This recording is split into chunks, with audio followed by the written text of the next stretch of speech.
I had only half eaten my lunch in the KFC parking lot when Karen appeared at my window, burning red, shaking with rage and yelling about murder and animal genocide.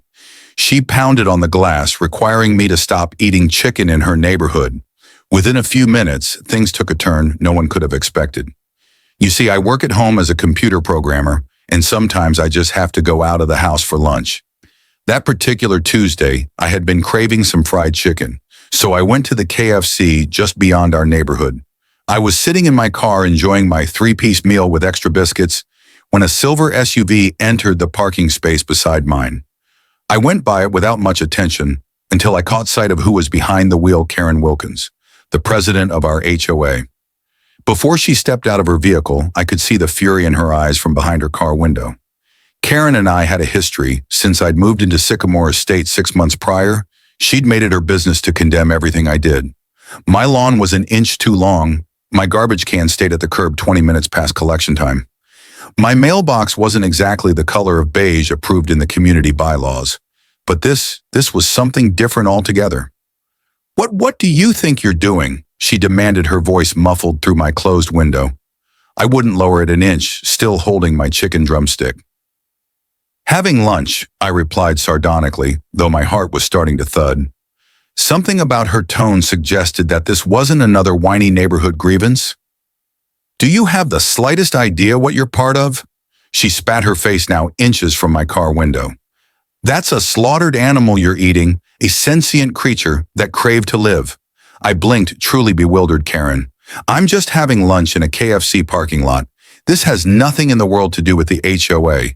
It has plenty to do with our community values," she yelled, her voice rising to the level that nearby diners turned and glared.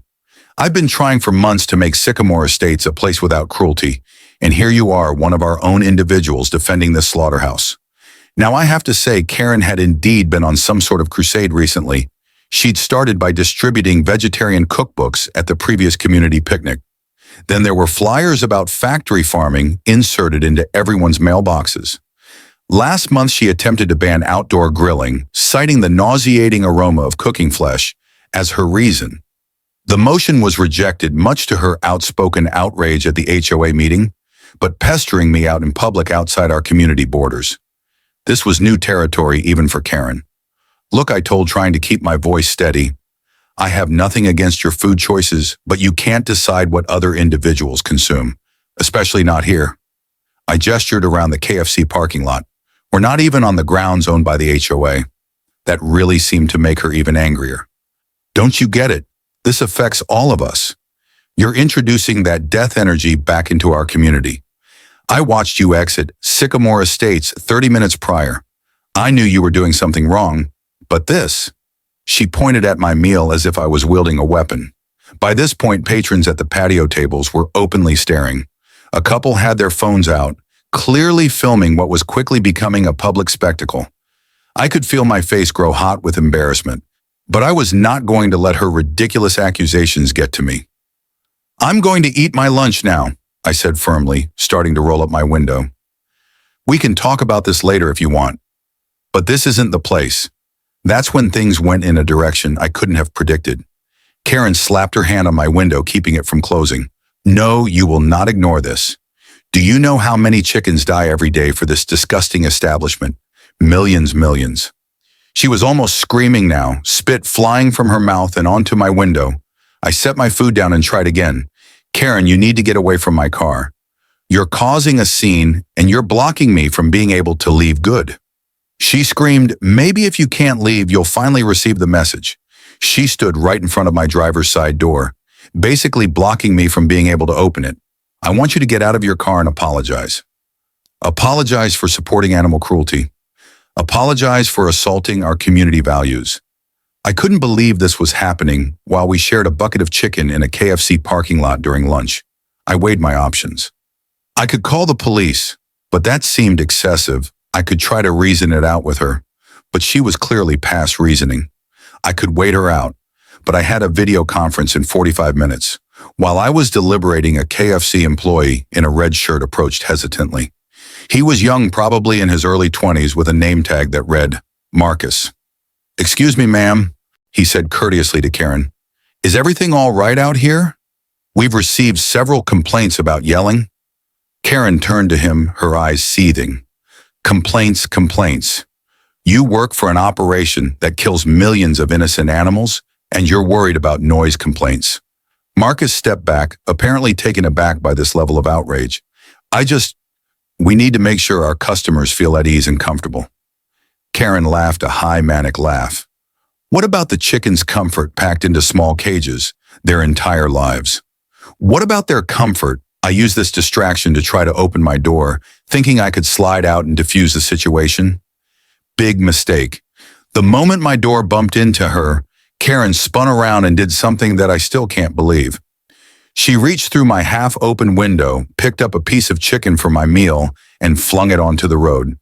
No more death food, she yelled, her voice trembling with what seemed to be genuine emotion. She stamped on the piece of chicken with her immaculate white tennis shoe, grinding it into the road. That's when Marcus's manager emerged from the restaurant, a middle-aged woman with a no-nonsense expression. What is happening out here? She demanded. Karen went off on her tirade again, this time pulling out her phone and starting to record. I want everyone to see what is happening on here. She told no one in particular. This building is participating in mass murder, and this man, she gestured towards me. A member of my community is condoning it. The manager looked at me sympathetically, then addressed Karen. Ma'am, you need to leave the premises. You are harassing our customers and creating a disturbance. I will not leave unless he sees what he's doing. Karen persisted, now holding her phone inches from my face.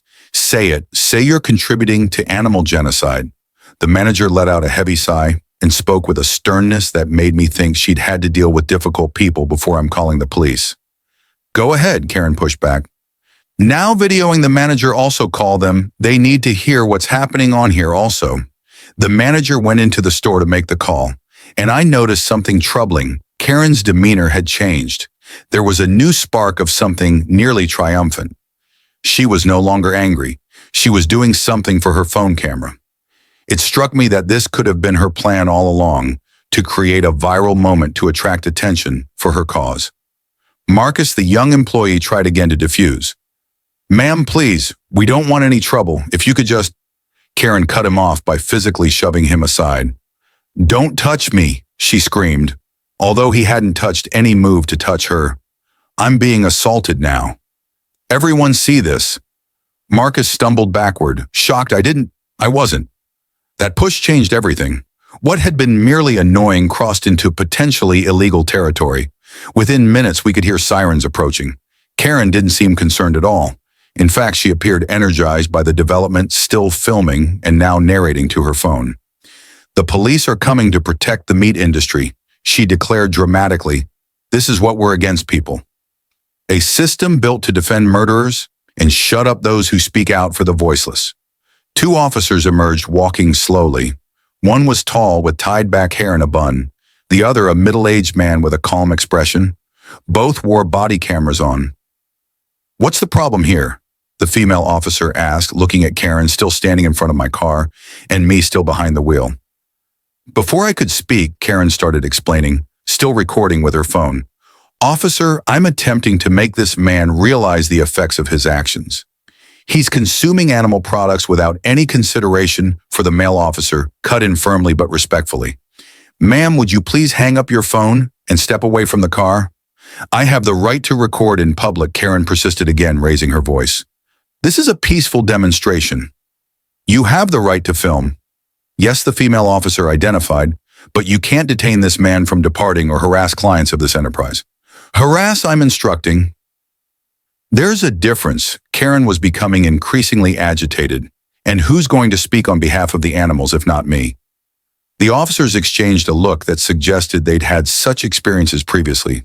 The male officer tried once more. Ma'am, we're respectfully asking you to move away from the vehicle. If you don't comply, we'll have to. Karen suddenly pressed her phone closer to the officer's face. Are you threatening me? Are you part of the meat industrial complex as well? Is that it? The woman officer sighed. Ma'am, last warning. Stay away from the automobile and settle down your voice, or we will be compelled to arrest you for disorderly conduct. I thought for sure this would be the time when Karen would retreat. For sure, she wouldn't put real arrest over chicken. I was wrong. I will not be silenced. Karen screamed, her voice trembling with emotion. Then, in a movement that left everyone surprised, she pushed the female officer's shoulder. "Get your hands off me." The thing is, the officer hadn't touched her at all. What happened next seemed to happen in slow motion. The officers exchanged a glance another time, with a stern expression of determination. The female officer took a step back behind Karen, while the male officer talked in a soothing voice. "Ma'am, you're arrested for beating up a cop." Then the metallic click of handcuffs. Karen's expression changed from outrage to disbelief. "What? No, you can't. I'm the president of Sycamore Estates HOA. Do you know who I am? This is police brutality." As the officers escorted her to their police car, Karen continued yelling, her voice echoing across the entire parking lot. "This isn't over. The HOA will hear about this. We'll wipe meat off of this map. You'll see this guy." She jerked her head towards me. "Will be estranged from our community. We don't stand for animal abusers." I finally got out of my car feeling somewhat dazed by the sudden spreading out of things. The manager at KFC came over looking worried. "Are you all right, sir? Can I get you a new meal to replace what she destroyed?" I nodded robotically. "That would be great, thanks you." As the police car pulled rid of Karen, still visibly fuming in the back seat, Marcus strode over with a broom to brush away the remains of my tainted chicken man. "That was intense," he declared, with his head still shuddering. "All over some chicken." "Not any type of chicken," I retorted, a smile tugging at the edges of my mouth, despite the ridiculousness of it all. Obviously, it was a political statement. 3 days later, I received an official letter from the HOA board. There had been an emergency meeting called because of recent events concerning board leadership. All of the residents were required to show up. Word had traveled long enough in our little community. Most people had already seen the viral videos of Karen's meltdown by this point. Some had even identified mute sympathetic glances when we ran into each other on the street. The meeting was held in our community center, a small building that eternally housed yoga classes and book clubs. That evening, it was filled to capacity. Karen was conspicuously missing. In her stead, the vice president, a retired accountant by the name of Howard, called the meeting to order. By now, most of you will have heard about or seen the tragic accident that befell our board president, Karen Wilkins. He began, his tone somber. The board has had private meetings regarding this issue and has come to a conclusion we believe is best for our community. He cleared his throat and continued. Effective immediately, Karen Wilkins has been suspended from her position as HOA president, indefinitely pending a formal vote next month for permanent removal. Murmurs swept through the crowd. Howard raised his hand for silence. Also, Miss Wilkins is charged with assault on a peace officer, disorderly conduct, and trespassing. She was released on bail yesterday, but has been served with a restraining order, prohibiting her from going onto the KFC property. The legal consequences for her actions are yet to be determined, but she's potentially facing up to 6 months in jail and fines exceeding $3,000. A collective gasp filled the room. Howard adjusted his glasses before delivering the final blow. We've also received word that Ms. Wilkins has been put on administrative leave from her job at the school district pending investigation. Her performance has raised suspicion about whether or not she can keep her cool like an elementary school vice principal is supposed to. As the meeting went on and on with talk about interim leadership, I couldn't help but think about Karen. Just as Howard revealed the possible jail time and fines, the community center door creaked open. Karen herself stood in the doorway, her face a mask of shock and indignation as she heard her possible fate being discussed so openly. Our eyes met briefly across the room.